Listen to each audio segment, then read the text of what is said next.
When I was starting out, I didn't know much. I didn't know what I wanted to do with my life. I didn't know what job I wanted to have. I didn't even know how I was going to pay the bills. But one thing I was sure of was that I was different than my brother and my sister.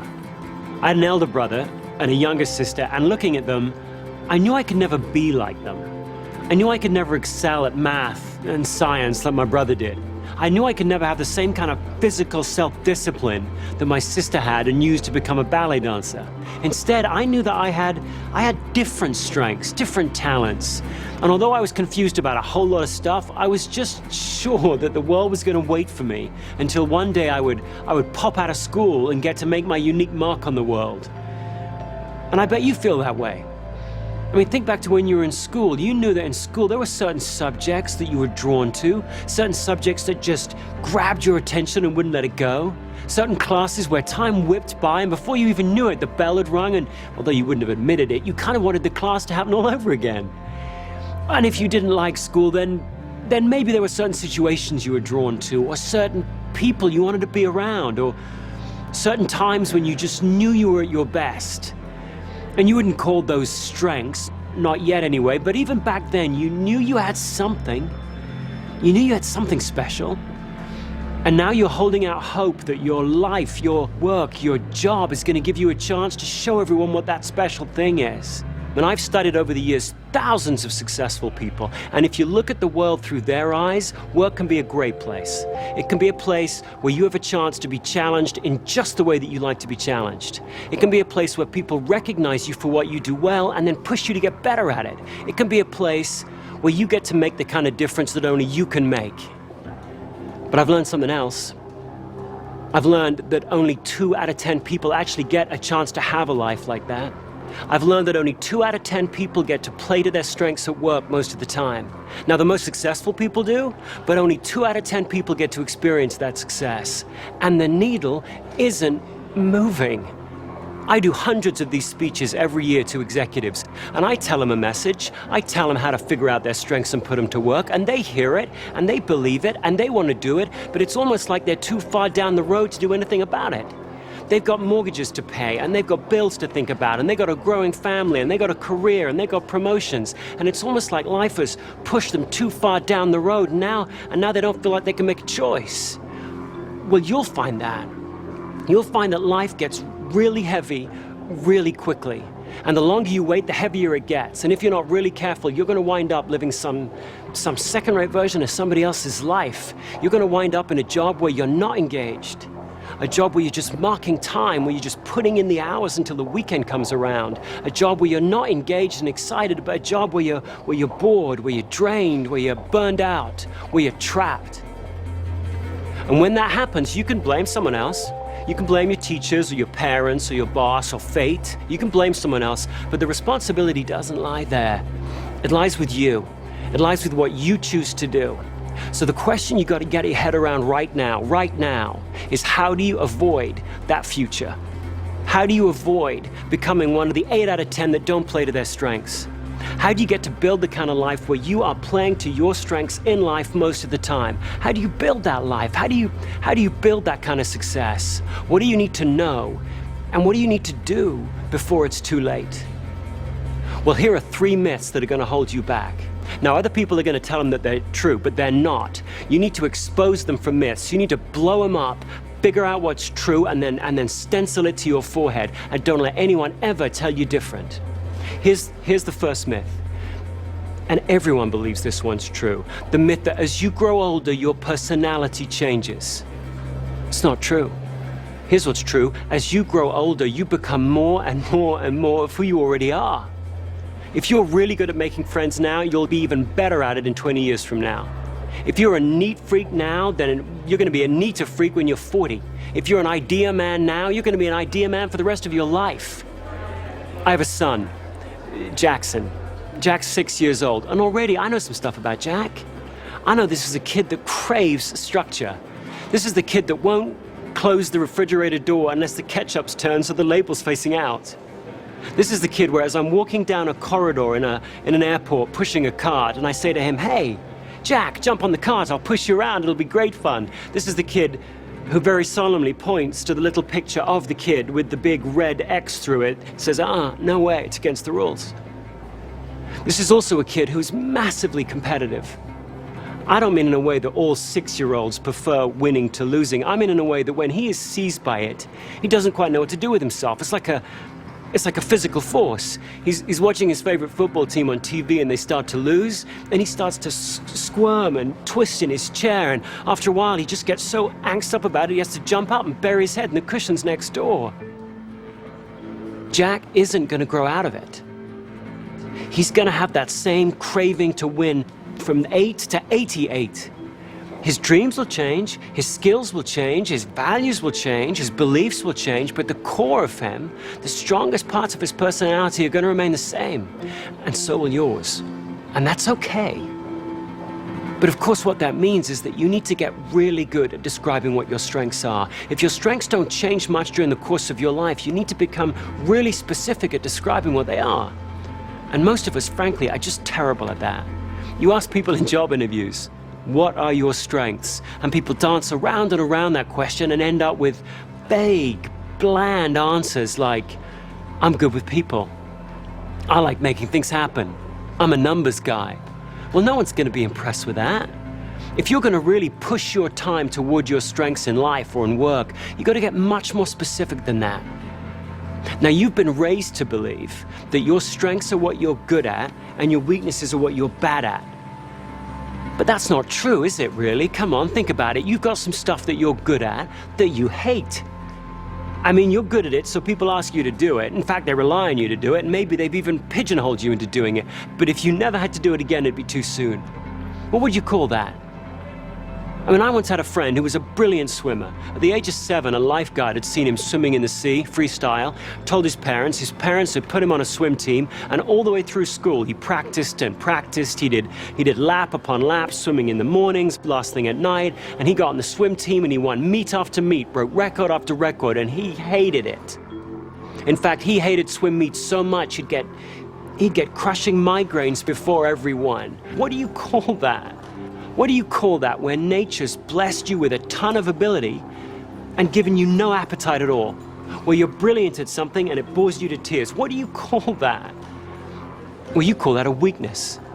A weakness is any activity that leaves you weaker after you've done it. Doesn't matter how good you are at it. If it leaves you weaker after you've done it, it's a weakness. And of course, a strength is the opposite. A strength, your strengths, are those activities that leave you feeling strong. Those things that you do that make you feel strong. You need to pay incredibly close attention to how you feel before, during, and after an activity, because your feelings will give you a clue to what your strengths are. If before you do an activity, you actually find yourself looking forward to it, it's a strength. If while you're doing it, you find that you're in the zone, time flies by, you can totally concentrate, it's a strength. If after you're done with it, you feel fulfilled, it's a strength. Not fulfilled as in, thank goodness that's over, but fulfilled as in jazzed or jacked up, that's a strength. Now, to discover what your strengths are then, you don't need someone to tell you what they are. You don't need to take a test. You can find out what your strengths are in a regular week of life. Here's what you should do, just try this. Take a PHAT around with you for a week, and anytime you find yourself actually looking forward to doing something, doesn't matter what it is, anytime you find yourself actually looking forward to doing something, scribble it down. Anytime when you're doing something, you find yourself just really in the zone, stop for a minute, scribble it down. Anytime when you're done with something, you feel jacked up and enthused, scribble it down. Don't wait until the end of the day. Don't wait until the end of the week and try and recreate it. You'll end up being way too vague. Do it in the moment. And don't write stuff down that other people are doing to you. Don't write down, I felt strong when my manager praised me. That's the manager doing it to you. Write down stuff you're doing. Don't judge it, just write it down. Verbs, stuff you're doing. I felt strong when I helped my mom understand that point I was trying to make. I felt strong when I cleaned up my room. I felt strong when I was retiling the bathroom. Doesn't really matter what it was. Just write it down. If you feel strong before, during, and after it, scribble it down. And then at the end of the week, what you'll find is you'll have a long list of activities. Well, scan that list and pick the 3 that really leap out at you. Those are your strengths.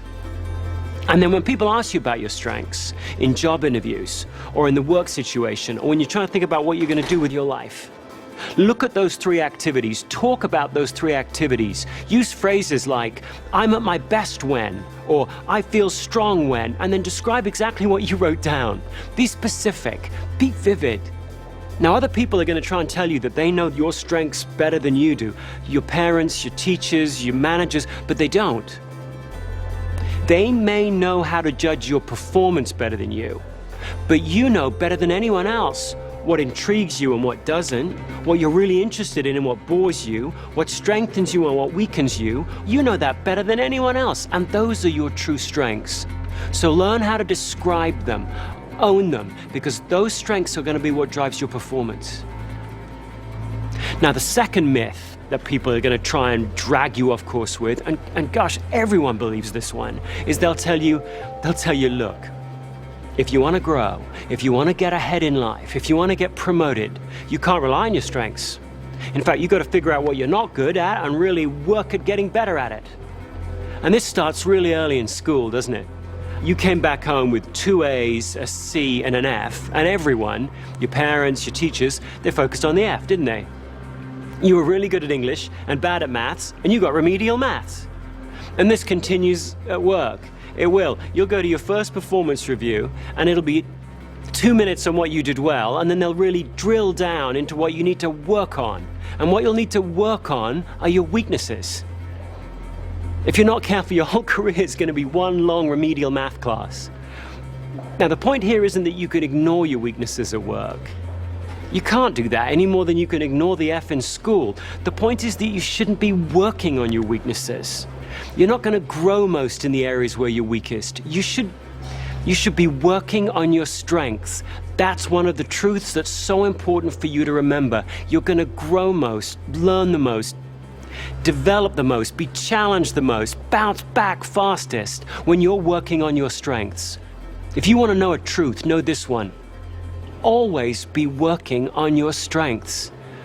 If you want to succeed in life, you've got to deliberately push your time toward where you have some unfair advantage over everybody else. That means each week, you ought to have a strong, weak plan. Each week, you got to have a strong, weak plan. That's not complicated. That just means that each week you're going to have 2 things, just 2 things you're going to do each week to push your time toward your strengths and away from your weaknesses. Just 2 things you're going to do every week for the rest of your life. Think about the most successful people you know. Just for a minute, just think about the most effective people you know. Just get them in mind. Just visualize them. Don't they seem to spend an awful lot of time doing activities that really jazz them, that energize them? And you look at them and you go, you lucky devil. You lucky devil. How'd you find a job like that? How'd you find a life like that? How'd you find a job that fit you so perfectly? But of course they didn't find it, did they? They built it. Each week, every week, they deliberately pushed their time toward those things that energized them and away from those that didn't. Each week, they pushed and pushed until gradually they tilted the floor and tilted the floor until the best of their job became most of their job. Well, you should do the same. Each week, volunteer your strengths to your team in some way. Each week, show your team how your strengths can help the team achieve its goals. Each week, deliberately learn some new skill, some new technique, some new trick that will help you put your strengths to work. And then slowly, gradually, each week, you'll rewrite your job description under your boss's nose, and he'll or she'll love you for it. Because then you'll win. Now, some people will tell you not to do that. They'll say, look, the team needs more from you than just playing to your strengths. You can't just play to your strengths, they'll say. The team needs you to put your strengths aside and do whatever it takes to help the team. There's no I in team, they'll tell you. They're wrong. That's actually the last myth that might be holding you back. The myth that the best teams have a bunch of well-rounded people all playing every role equally well. Well, they aren't like that, are they? You look at the best teams. You think about the best teams. They're not made up of a bunch of people all playing every role. They're made up of a bunch of people who have figured out what their strengths are, and then they've surrounded themselves with people who are strong where they're weak. So the team has become well-rounded precisely because each individual in it isn't. Well, if you want to become a great team player, you've got to do the same. You've got to partner with people who are strong where you're weak. The point of being a great team player is not to put up with all the stuff that weakens you. The point of being a great team player is to partner up with people who are different from you. What we, your teammates, what we need from you is we need to know, where are your shoulders broadest? Where can we rely on you the most? When the pressure's really on, where can we count on you the most? When the pressure's really on, what plays can you run? And you need to know the same from us so that we can partner up and get stronger together. Now, to be that kind of team player, the kind of person who knows their strengths, knows their weaknesses, and can stand up for both, that takes a lot of courage. That takes a lot of honesty. Warren Buffett, second richest man in the world, he knows a fair bit about that kind of honesty, that kind of courage. Recently, he did something really strange, didn't he? He gave away $31 billion to the Bill and Melinda Gates Foundation. And he held a press conference to try and explain why he would do such a thing, where somebody said, hey, why'd you give all your money to somebody else's charity? And he gave two answers. One of them predictable, the other one just odd. The predictable one was this. He said, I gave it to the Gates Foundation because they can give it away better than I can. They are better than me, so I'll give it to them. They'll give the money away better than me. Typical, practical, Buffett-like answer. And if he'd have left it at that, we'd have chalked it up to just another example of Warren Buffett being smarter and wiser and humbler than the rest of us. But he didn't leave it at that. He couldn't. In the Buffett equivalent of Jack jumping up from the sofa, he couldn't help himself. He went on and he said, besides, charity's no fun for me. Who says that? I mean, some of us may occasionally think that, but who says charity's no fun for me? Imagine the kind of courage and self-assurance it takes to stand up in front of the world and go, you know what? That's not me. In work, that would be like you saying, you know what? I don't want to be a manager. I don't like being responsible for other people's work. When everyone's telling you that to get ahead, you should want that you should want that job, that you should want to be promoted, it takes a strong person to be able to stand up and go, you know what? That's just not me. Now, when Warren Buffett said that, he wasn't trying to hand off all the rotten jobs off to somebody else. He wasn't saying that charity is stupid work. He wasn't disrespecting the goals of charity. He was saying something much wiser, much smarter, wasn't he? He was saying, look, I so respect the goals of charity, they can't be entrusted to a guy like me. Well, if you're going to be a great team player, you've got to have that kind of courage. You've got to have that kind of honesty. You've got to be able to take a stand for your strengths and then fess up to your weaknesses. And then surround yourself with people who are strengthened by the very things that weaken you. Then, and only then, are you going to achieve the kind of success that you always knew you could achieve. Now, I'm not saying this is going to be easy. It's not going to be easy to stay on your strengths path.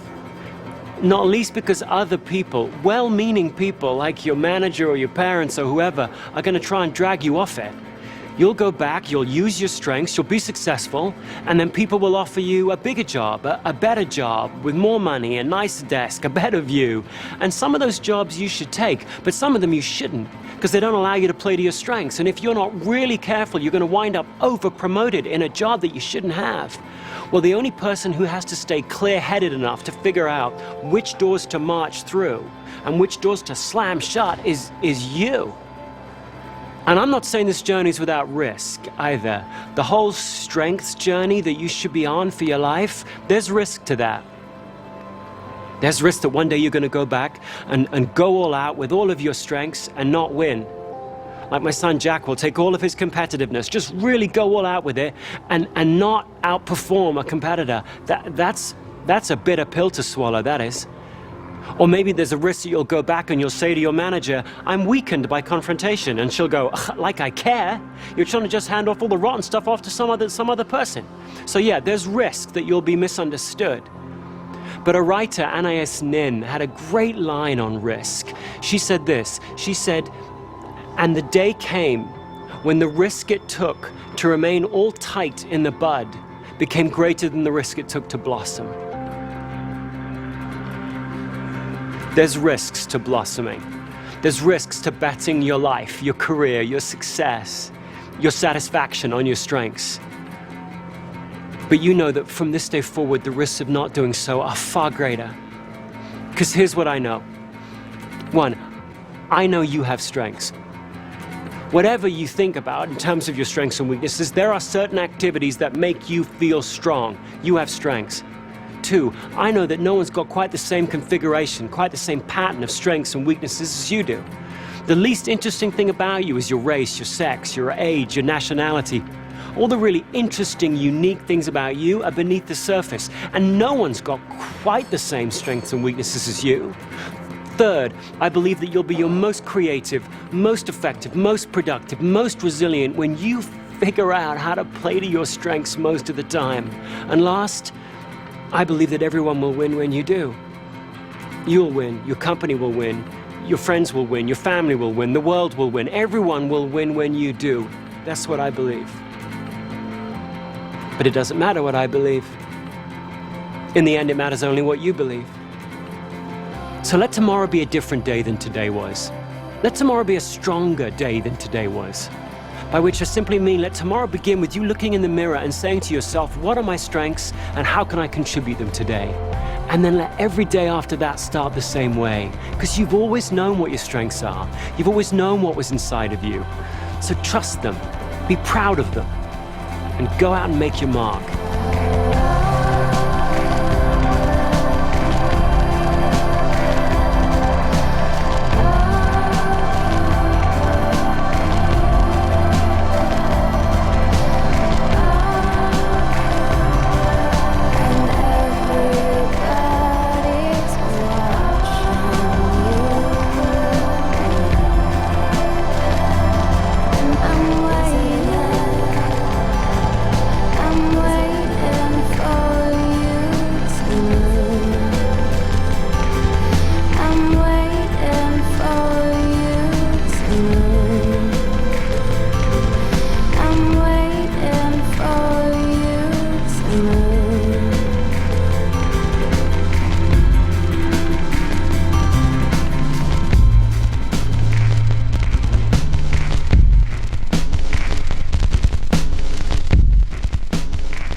And how do you talk to your manager about your weaknesses? I mean, in most working places that I've been into, you're not supposed to have any weaknesses. By the time you get to any level of responsibility at all, you're supposed to be well nigh perfect. I mean, imagine walking into your manager's office and going, I don't have a strategic bone in my body. No, just strategy, surgically removed at birth for me.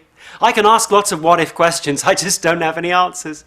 Or how about walking in and going, no, I'm just not a visionary. Can't see anything beyond around what's the next corner. Sorry, functionally blind beyond that area. I mean, who says that?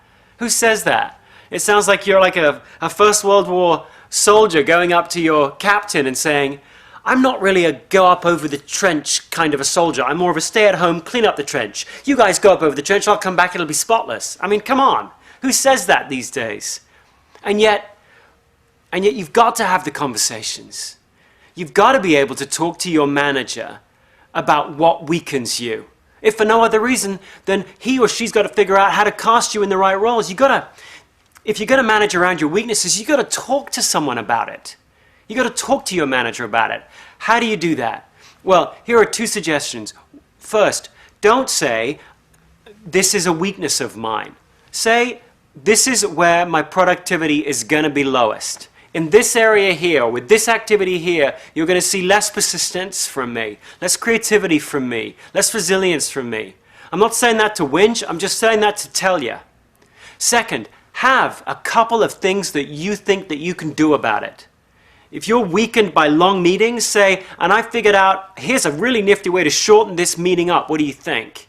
If you're weakened by doing the PowerPoint presentations and you're drained by it, have a solution or a suggestion as to who might come in and do that with you, or something, some action that can be taken, so that you don't come across as someone walking in and whining all over your manager as though he or she should jump to it and try and make your world perfect. Your manager's job isn't to make your world perfect. Your manager's job is to drive performance with you. But to do that, they will need to have you take the responsibility for coming in and saying, hey, in these activities over here, these are where I am least productive, least effective, least creative. So long as you can phrase it that way, and so long as you can come up with a couple of things you think you can do right now to mitigate it, that's going to be a much more productive conversation. Try it.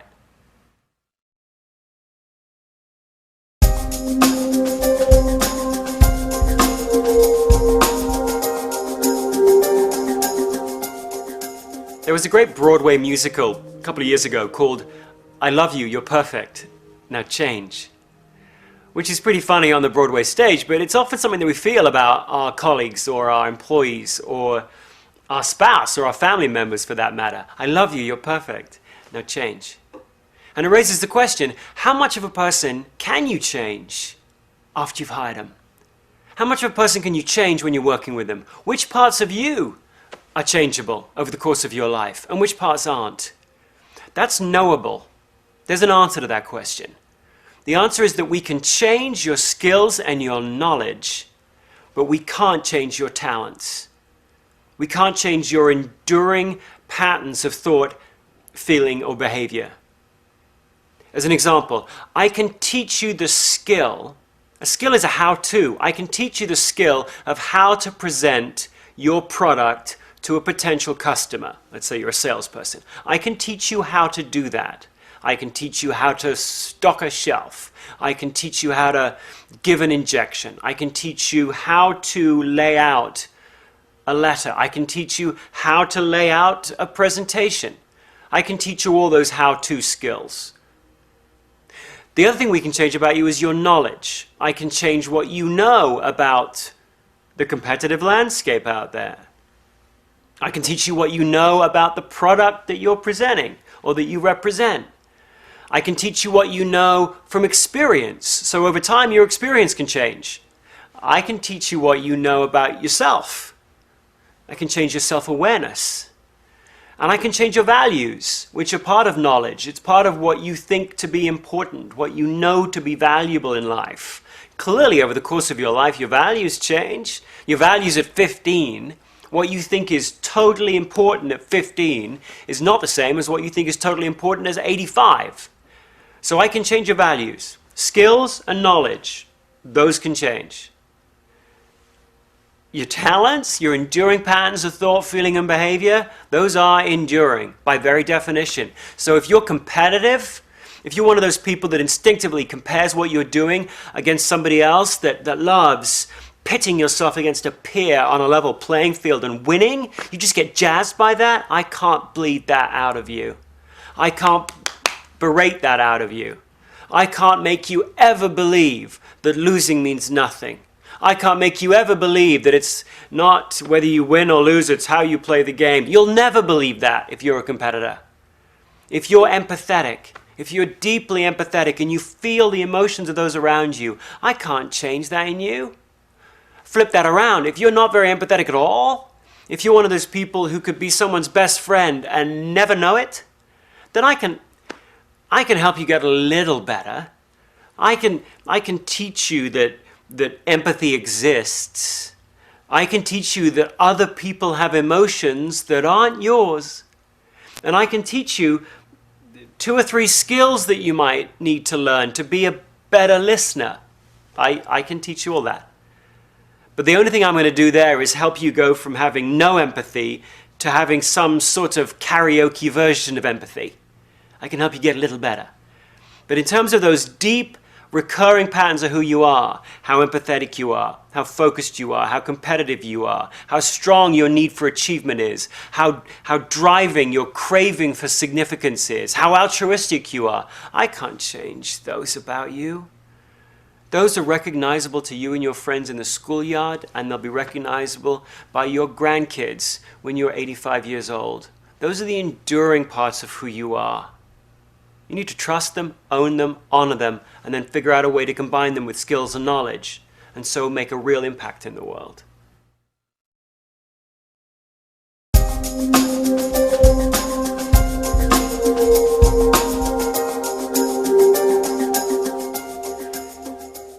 People often ask, where do passions fit into strengths?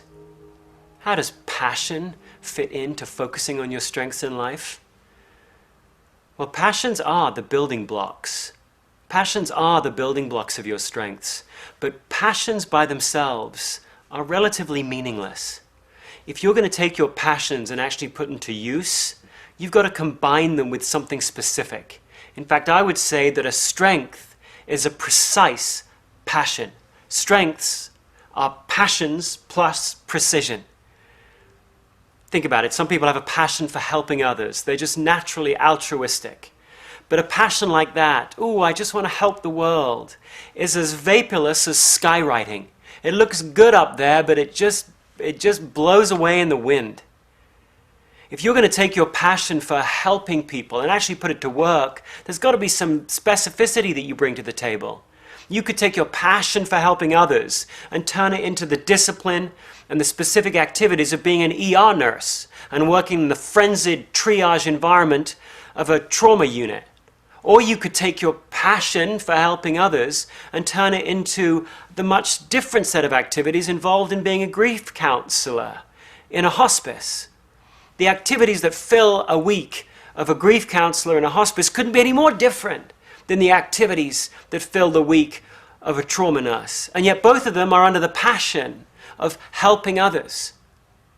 So if you really want to take responsibility for your passions, yeah, listen to them. Yeah, write them up in the sky there. But then over the course of your life, it's your responsibility to bring them down to earth and put some specificity, some specific actions, some specific activities to those passions of yours. Early on in life, I discovered that I had a passion for asking questions. I had a passion even for interviewing. I mean, I took it from asking questions to, ooh, I have a passion for interviewing. I took it from 30,000 feet to 5,000 feet. But actually, even that wasn't specific enough, because I realized I didn't actually love interviewing. I loved interviewing people that are good at their job about why they're good. I love anybody who's great at their job, whether it's, I don't know, whether it's a housekeeper or the president or the chief of staff of the army or a sergeant, doesn't really matter. So long as they're brilliant at their job, I love asking them why they're so good at what they do. I'm invigorated by that, passionate about that. But I'm not passionate about interviewing somebody who's good at their job about their political beliefs. I'm not passionate about interviewing someone who's bad at their job to help them get better. Sometimes I wish I was. Sometimes I wish I was passionate about helping someone who was struggling at their job to improve. But for no good reason that I can see, I'm not really. I'm only really passionate and invigorated by talking to people that excel, to explore why they excel. I've taken that 10,000-foot skywriting of asking questions and having a passion for that, and I've turned it into a specific set of activities that I can build my life around. If you want to live a strengths-based life, you've got to do the same with your passions. Take them out of the sky and bring them down to earth.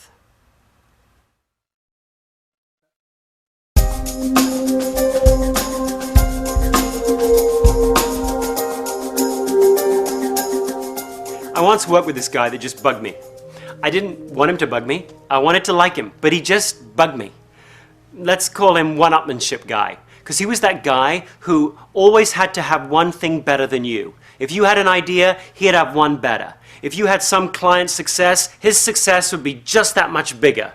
He was the guy where if you said you'd climb Mount Everest, he said he'd climb to the moon. He was that guy, just always one thing better than you. And I wanted to like him, but I would look at him and I would go, I mean, I wouldn't say this out loud, but I would think to myself, you deplete me. You deplete me. Every time I think about going to a meeting with this guy, I would think I'd be walking in like this, and I'd find myself just almost physically not wanting to go into the room with him, not wanting to sit across the table with him. What do you do when the people you work with weaken you? Well, here are 4 strategies you might want to think of. First, stop being around them. I know, sometimes you can't avoid them, but you can probably do something to avoid being around them. And sometimes a legitimate strategy to use for a bad relationship is to get out of it. So can you, first of all, stop being in situations where you're in close proximity with that person? Second, can you team up with someone that softens his rough edges? with this chap, with one-upmanship chap, there was a third person who we often used to work around who was really inquisitive. And whenever one-upmanship guy would say, hey, I've just done X, Y, or Z, rather than having my reaction, which was to get all kind of get my back up and my bristles up, this person would go, ooh, tell me about that. Ooh, tell me more about that. They were just naturally intrigued by what this person had just said. And actually, by hearing one-upmanship guy describe his new brilliant idea, I became kind of intrigued by one-upmanship guy's brilliant idea. This third person somehow made one-upmanship guy feel a little less annoying. Actually, he began to look rather smart to me. Sometimes that works, doesn't it? You bring a third person in, it changes the dynamic. Third, try this. Offer up one of your strengths and see whether or not you can drag him into a place where he ceases to bug you quite as much as he did before. With one-upmanship guy, I'm a guy who's conceptual. I love ideas. So after a while, I would just keep bringing him more ideas and seeing where he would take them. I almost took it as a little competition with myself to keep seeing, in every meeting I was with him, could he really one-up every new idea, every new initiative, every new thought, every new action I could bring to the meeting. So in a weird way, he was motivating to me to keep offering up my idea strength, my innovation strength, my conceptual strength, and just see what he did with it. And frankly, sometimes he had some pretty darn good ways to take an idea of mine and take it up to a new level.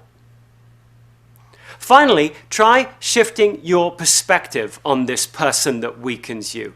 Can you begin to look at them through the lens of their strengths? Every single one of us probably rubs somebody the wrong way. And you could choose to look at somebody through what they don't bring. You could choose to look at somebody through who they aren't. You could choose to characterize anybody in the world by what they don't bring. Well, perhaps the problem wasn't one-upmanship guy's problem. Perhaps it was my problem. Perhaps I was looking at him as someone who was trying to compete with me, and all he was doing was trying to bring new ideas to the table. Perhaps I shouldn't have looked at that as a direct conflict or competition with me. Perhaps really I should have looked at that behavior as him never being satisfied. Maybe he was the kind of guy who always was looking for some better way, some new configuration, something as yet unthought of. And therefore maybe he was an awesome catalyst for me and the rest of the team. I did try that with him, and frankly it worked like a charm for many years. What began as my problem, he weakened me, I changed my perception, and suddenly I saw him in a totally different light. I'm not saying that will work with you every time. To go back to the original S, sometimes you do have to stop being around people. But there are other strategies you can try before you just opt out of the relationship and blame the other person.